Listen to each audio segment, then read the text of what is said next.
to the Washington Post, the president tried to change the narrative of what went down in John Jr.'s meeting with the Russian lawyer. Can you address that story and tell us, did the president really try to do that? Look, the statement that Don Jr. issued is true. There's no inaccuracy in the statement. The president weighed in as any father would based on the limited information that he had.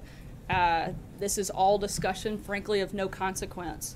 There was no follow-up. It was disclosed to the proper parties, which is how the New York Times found out about it to begin with. The Democrats want to continue to use this as a PR stunt and are doing everything they can to keep this story alive and in the papers every single day. The president, the American people, they voted America first, not Russia first, and that's the focus of our administration. John? Can you clarify the degree to which the president waited? He certainly didn't dictate, but, you know, like I said, he weighed in, offered suggestion like any father would do. Did he not know what the Stephen, that We'll follow up on that. Was he aware at the time that Don Jr. had a meeting that was based on the pretext that he would be promised information that was negative about Hillary Clinton when he suggested that the statement only say that the meeting was primarily about Russian adoption policy? Like I said, the statement that was issued was true and there were no inaccuracies in the statement. I think what the bigger question is, everybody wants to try to make this some story about misleading. The only thing I see misleading is a year's worth of stories that have been fueling a false narrative about this Russia collusion and based on a phony scandal based on anonymous sources. And I think that is, if we're going to talk about misleading, that's the only thing misleading I see in this entire process.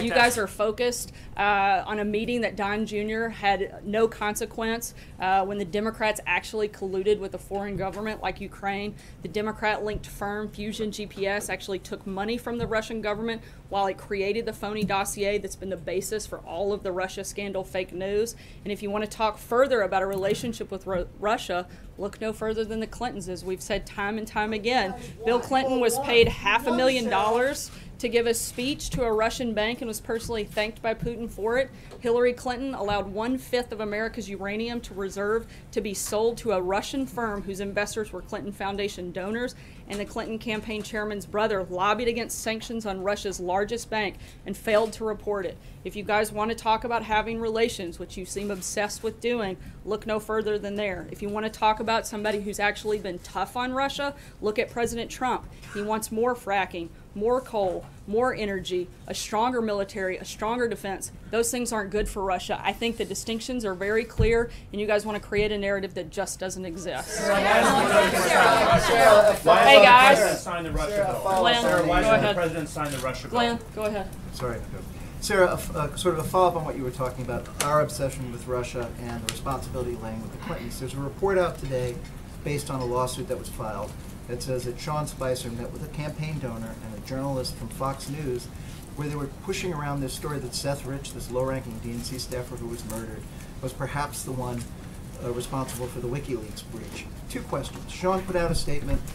He said it was just a brief meeting. He said the guy didn't know the president.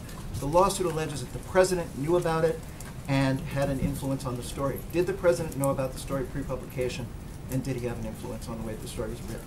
The president had no knowledge of the story, and it's completely untrue that he or the White House involvement in the story.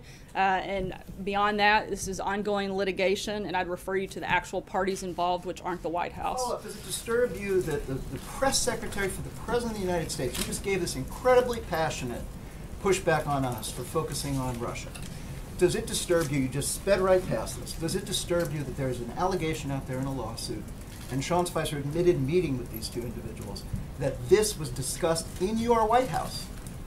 That this he met with members theory, of the media. I don't find that to be a strange thing. You guys were all members of the media. He was pushing a story that was later retracted because it was false. He met with that reporter, and he met with a campaign donor. Does it disturb you? Does it say anything about this White House that you would entertain that kind of story? It doesn't bother me that the press secretary would take a meeting with somebody involved in the media about a story. None of that was disclosed. They had a conversation, and that was the end of it.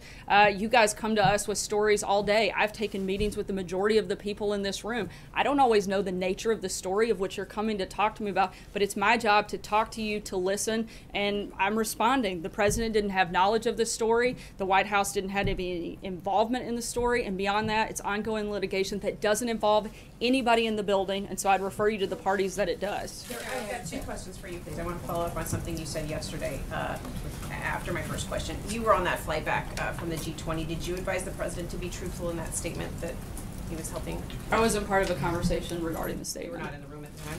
Or in Well, that I mean, area at the time? I was in the air. I was on the plane, but I wasn't part of the conversation, so I can't speak to anything beyond that part. Yesterday, you said that the president was joking about his comments, putting suspects' heads, telling police officers they shouldn't cover their heads and putting them in the car. Was he making a joke about police brutality?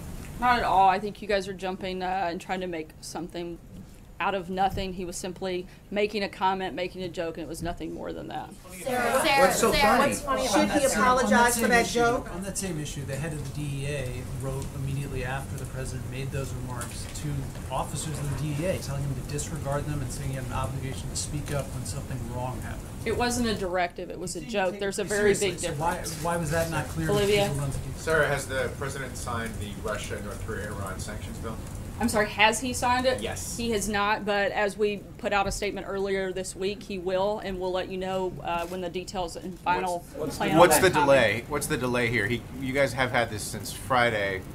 What's holding him back? As always, there's nothing holding him back. There's a review process, a legal process. They're going through that, and he'll sign the bill, and we'll let you guys know. Hallie? About the president's agenda, and I'm obviously sitting here and I heard you list off a list of reasons of why you think that the media should be focusing on Democrats, not the president. And not to belabor an obvious point, but Hillary Clinton is certainly not in the Oval Office. Donald Trump is. And there seems to be a trust deficit that is being created with some on Capitol Hill. And I want to tell you what Lindsey Graham said this morning on the Today Show. That he says if this is true, this Washington Post reporting, it was a bad decision by the president, which will make us ask more questions. When you get caught in a lie about one thing, it makes it hard to say, well, just let the other stuff go. Is this what is hurting the president's legislative agenda, this credibility issue on the Hill? I think what's hurting the legislative agenda is Congress's inability to get things passed. Can you Go ahead. elaborate on that a little bit, Sarah? Because clearly there is a concern from some Republicans that the president is not always being as truthful as he could be. How does he plan to address that? I think by being truthful and transparent as he has every single day. Go ahead. Thank you, Sarah. I'd like to return to North Korea. With North Korea continuing to escalate nuclear tensions, can we expect any actions from the administration to ratchet up pressure of actions on China? As we've said, we're not going to broadcast movements on things like that before they take place, but we're going to continue to work with our allies, continue to work with our partners, and again, the goals are to stop the nuclear program, stop the missiles, stop the aggression. With North Korea, we're going to continue looking at the best options and ways to accomplish that. Can you say what some of those options might be? Not at this time. Sarah? April. Thank you. Since you said my name so politely. Thank you, Sarah. So, Somewhat sarcastic. me being sarcastic? No, never. Go ahead, April. All right. Sarah, when it comes to this joke that the president said Friday, you have many organizations, to include police organizations, the NAACP, and the American Citizenship that is upset about this. Could there be an apology from the president, and what does he view as reasonable when he's not joking when it comes to use of force from police? I would have to ask on that specific question. But do you think that the president is remorseful for what he said because of the outcry from Friday? I think the president supports our law enforcement, and he supports the protection of the citizens of this country, and he wants to empower our law enforcement to be able to do their job. I don't think there's anything beyond that. On healthcare, you said earlier that what's keeping the president's agenda from going is Congress and their votes. The president has said he wants to see healthcare done before anything else, and yet that's not the message we've seen from the Senate Majority Leader, Mitch McConnell, in the last few days. Can you explain the discrepancy between the president and senior Republican leadership on the Hill when it comes to what should be done next? As we've said before, we can do a lot of different things at one time. We're continuing to focus. First. We're continuing to try to push a new healthcare system. We know that Obamacare is failing. We know that inaction is simply not okay. We want to continue to make that a priority. We want to work with Congress to do that. We may look for other ways to improve healthcare in the meantime. We're also continuing to focus on tax reform. We've been doing tax reform listening sessions for the last month. We've had countless meetings with members of Congress, other organizations, talking about tax reform, infrastructure. We're going to continue to focus on all of those priorities and move them forward. Will the president support Congress taking CSR payments out of his hands? There's been some suggestion, again, among senior Republicans that this is appropriate to do given the president's threats to stop these payments. They're saying this should be taken out of the executive branch. I'd have to get back to you on that. Because this is something that's being discussed pretty aggressively on Capitol Hill. John Thune has talked about it. Orrin Hatch has talked about it. I'm happy to get back to you. Mitch McConnell, thanks. Yep. Peter. Very quickly on Seth Rich. Does the president believe the predicate about original Fox News reporting that Seth Rich was responsible for the release of DNC emails to WikiLeaks? I'm not sure, Peter. Thanks, guys. We've got a small business event coming up shortly, and hopefully you'll all tune in. His first strike off.